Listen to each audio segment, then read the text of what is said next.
अस्सलाम वालेकुम, मैं हूं नवाब ख़ान। आज एक बार फिर कंसेप्चुअल मैथ्स की जानिब से हम हाज़िर हैं। तो आज हम दोबारा डिस्कस करने वाले हैं चैप्टर 3 क्लास 10 मैथ्स का जो रिव्यू एक्सरसाइज था, उसका पार्ट सेकंड है।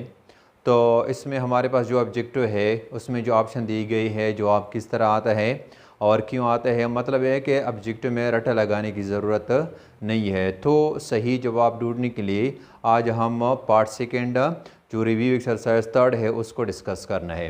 तो चलो स्टार्ट लेते हैं। इसमें हमारे पास जो ये ऑब्जेक्टिव दिया हुआ है कि the third proportional of X and Y is, इन एक्स और वाई दो दी गई है, इसका थर्ड प्रोपोर्शनल क्या होगा। अब जो ये ऑप्शन में है कि एक्स वाई है, एक्स ओवर वाई है और नन ऑफ दिस, इन चारों में से कौन सा जवाब सही होगा।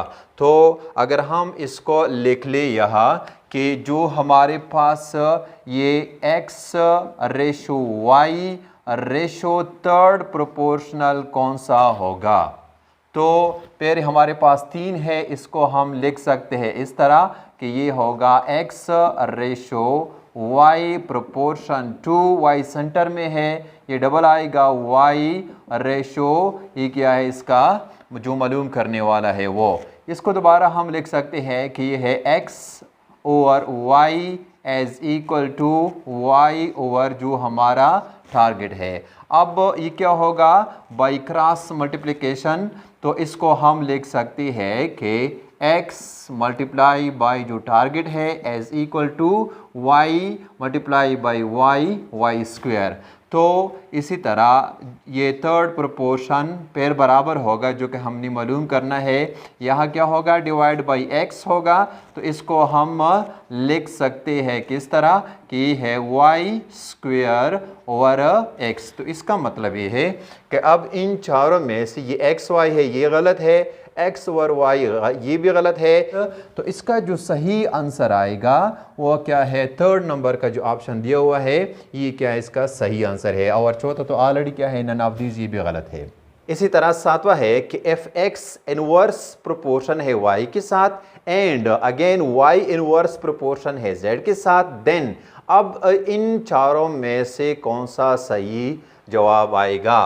तो चलो अगर हम इसको डिस्कस करें तो हम लिख सकते हैं किस तरह कि ये जो हमारे पास x ये इनवर्स प्रोपोर्शन है y के साथ और दूसरा जो y है वो भी इनवर्स प्रोपोर्शन है z के साथ। तो इसको हम इक्वेशन की सूरत में अगर लिख ले फिर क्या होगा, इसको हम लिख सकते हैं x is equal to constant over y, इसी तरह y is equal to constant over z।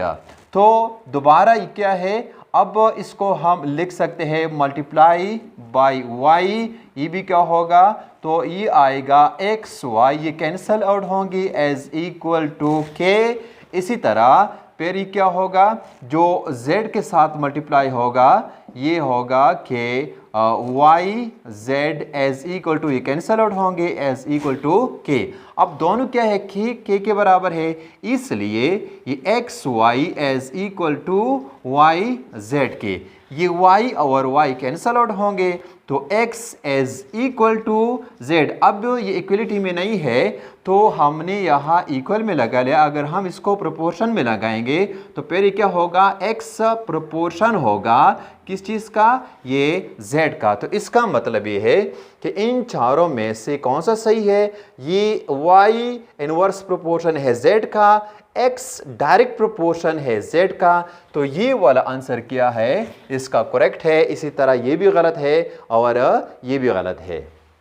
Next है कि f 2a + 1 ratio 21 proportion to 4 ratio 7, then a का वैल्यू क्या आएगा, यानी a is equal to 13 over 2, a is equal to 11 over 2, a is equal to 10, a is equal to 9 over 2। सही जवाब इसका क्या होगा।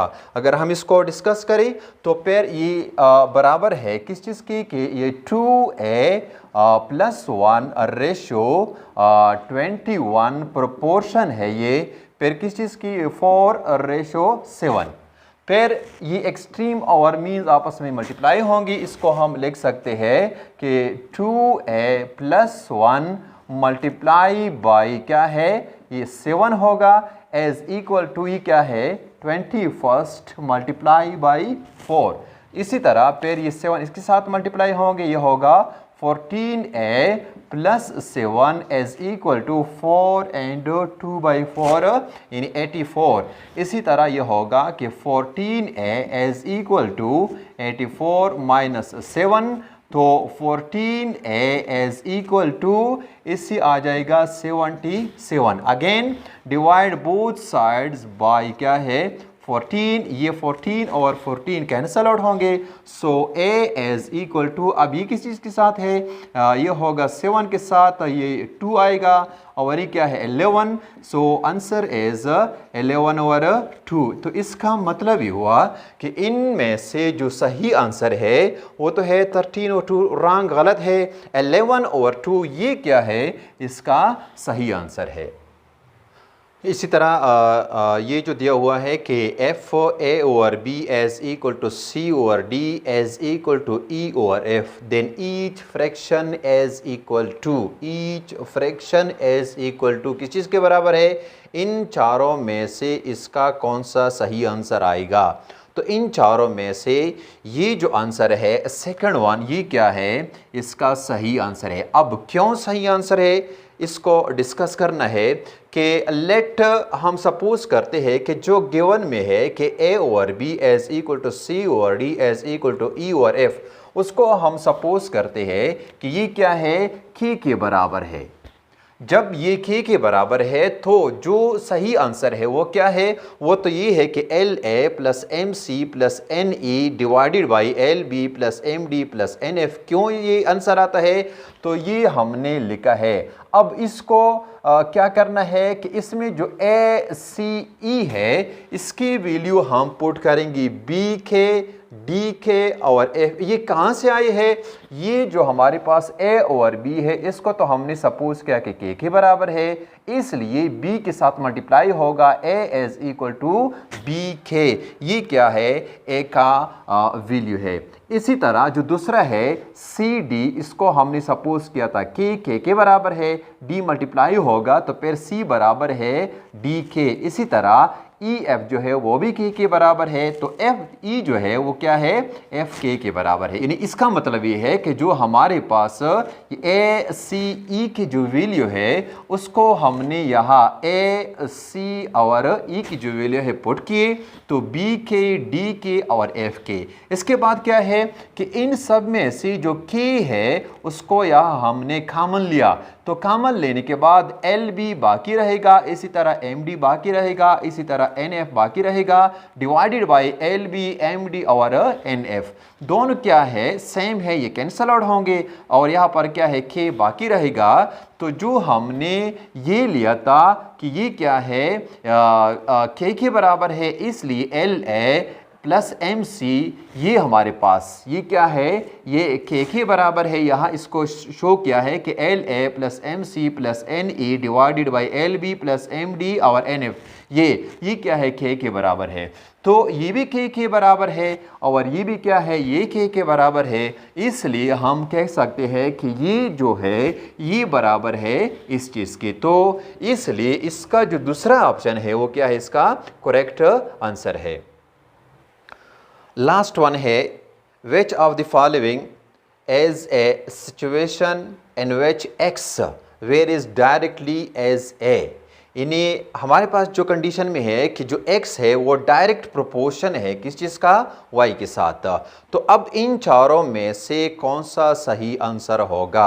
अगर हम यहाँ इसको लिख ले कि जो हमारे पास ये x है ये डायरेक्ट प्रोपोर्शन है y के साथ, तो ये इसको हटाने के लिए हम लिख सकते हैं कि x is equal to k into Y.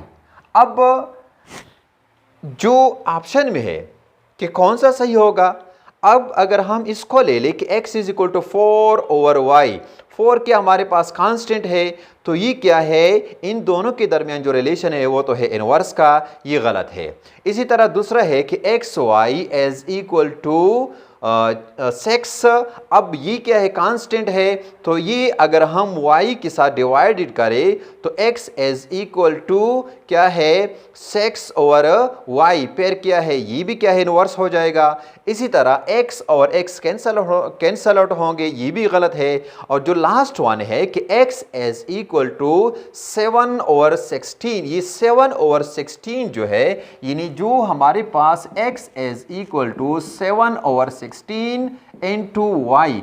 अब ये जो 7 ओवर 16 है ये हमारे पास क्या है, कांस्टेंट है, इसलिए कांस्टेंट की जगह ये हैंसा लगाया है 7 ओवर 16, तो रिलेशन बनता है ये क्या है, सही है। तो इसका जो लास्ट वन है ये क्या है, इसका करेक्ट आंसर है। तो ये तो था चैप्टर 3 रिव्यू एक्सरसाइज का जो पार्ट सेकंड था, उसको हमने डिस्कस किया।